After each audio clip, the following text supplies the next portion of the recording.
Hello! It's time for our devotional today. It's a little windy out here. Let me see if I can stabilize that, and then I'll read to you.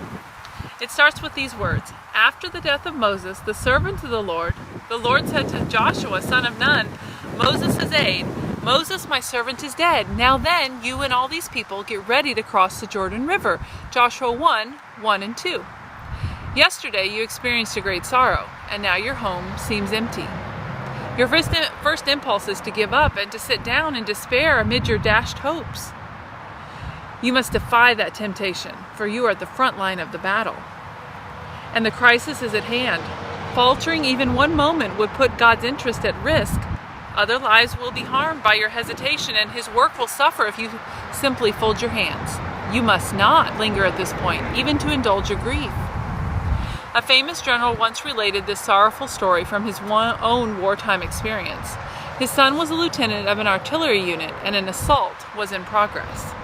As the father led his division in a charge, pressing on across the battlefield, suddenly his eye caught sight of a dead artillery officer lying right before him. Just a glance told him it was his son. The general's fatherly impulse was to kneel by the body of his beloved son and express his grief, but the duty of the moment demanded he press on with his charge. So after quickly kissing his son, he hurried away, leading his command in the assault.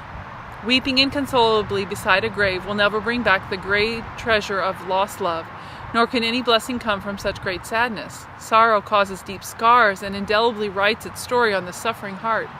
We never completely recover from our greatest griefs, and are never exactly the same after having passed through them.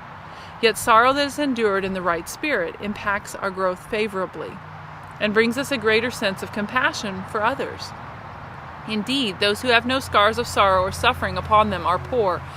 The joy set before them, Hebrews 12:2, should shine on our griefs just as the sun shines through the clouds, making them radiant.